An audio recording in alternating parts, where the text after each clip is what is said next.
Père et du Fils et du Saint-Esprit. Amen. Nous sommes aujourd'hui mercredi 10 mars. Et la parole de Dieu que notre mère Église est extraite de l'évangile de Matthieu chapitre 5, versets 17 à 19. En ce temps-là, Jésus disait à ses disciples, « Ne pensez pas que je sois venu abolir la loi ou les prophètes. Je ne suis pas venu abolir, mais accomplir. Amen, je vous le dis. Avant que le ciel et la terre disparaissent, pas un seul iota, pas un seul trait ne disparaîtra de la loi, jusqu'à ce que tout se réalise. Donc, celui qui rejettera un seul de ces plus petits commandements et qui enseignera aux hommes à faire ainsi sera déclaré le plus petit dans le royaume des cieux.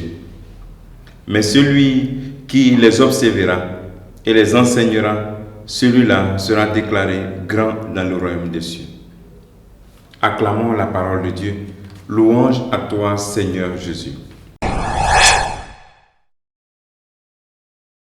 Mes frères, mes sœurs, bien-aimés dans le Christ, cette parole que nous venons d'écouter nous présente le Christ qui nous invite à appliquer toute la parole de Dieu. Je ne suis pas venu abolir, mais l'accomplir. Nous avons deux tendances dans cette communauté de Matthieu. La première tendance, c'est ceux qui pensent qu'ils sont sauvés par Jésus-Christ. Alors, ils n'ont plus besoin d'appliquer la loi juive, c'est-à-dire la loi de Moïse, ce que Moïse a laissé comme commandement, comme loi. Ils sont même accusés d'être infidèles à Moïse. Voici le premier groupe. Le deuxième groupe, c'est d'autres qui acceptent Jésus comme Messie, mais n'acceptent pas la liberté d'esprit avec laquelle d'autres communautés vivent sans la loi juive, c'est-à-dire la loi que Moïse a donnée au peuple de Dieu, ou Dieu par Moïse a donné à son peuple. Alors, par exemple, la question du respect du sabbat, ces lois-là, ces rites du lavement des mains, après d'être revenu du marché. Donc, voici ces deux tendances-là. Dans cet évangile que nous venons d'écouter, Jésus affirme qu'il n'est pas venu abolir cette loi de Moïse, mais il est venu l'accomplir. Il est venu pour l'accomplissement. Il affirme que c'est une continuité entre l'Ancien Testament et le Nouveau Testament. Jésus fait montrer que la loi juive, l'Ancien Testament et la vie en esprit vont de pair. On ne peut pas les séparer. Ça avait un sens à toutes ces lois. Quelle leçon que nous pouvons en tirer, pour nous aujourd'hui? Alors, c'est simple. Comprendre que lorsque nous lisons la parole de Dieu, ou bien lorsque nous devons faire d'abord les prédications, des versets tirés de l'Ancien Testament, il faut qu'il y ait de l'application dans le Nouveau Testament. Souvent, dans nos prédications, nous restons figés à des versets de l'Ancien Testament, qui sont des versets qui souvent sont peut-être glorieux, qui montrent un Dieu puissant, un Dieu glorieux, un Dieu vainqueur. Oui, notre Dieu est un Dieu victorieux. Mais il faut arriver à l'accomplissement dans le Nouveau Testament, dans nos prédications. Il faut que nos prédications soient unies. Et toi, en tant que chrétien, quand tu vois quelqu'un qui prêche et qui est toujours dans l'Ancien Testament, sans application dans le Nouveau Testament, il faut que tu te dises que, attention, il y a quelque chose qui ne va pas là. Deuxième élément, c'est appliquer toute la parole de Dieu.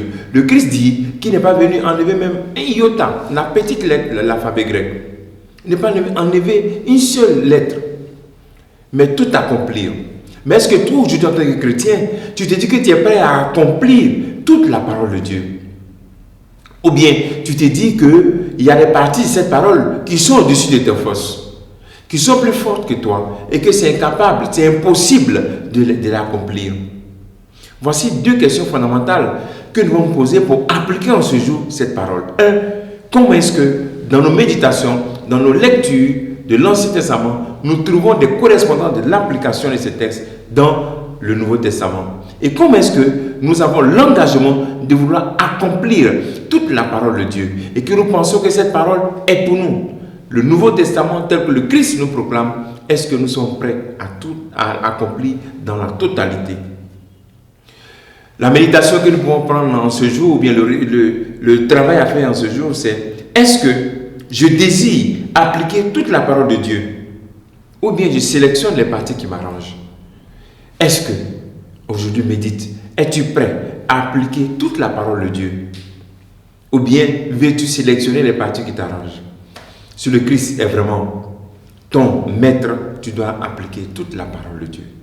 Que le Seigneur nous donne la force de son Esprit Saint pour que nous soyons vraiment amoureux de cette parole. Nous pourrons la savourer, l'appliquer dans notre vie pour que notre vie soit de plus en plus glorieuse. Et que Dieu te bénisse, qu'il nous bénisse tous en ce jour.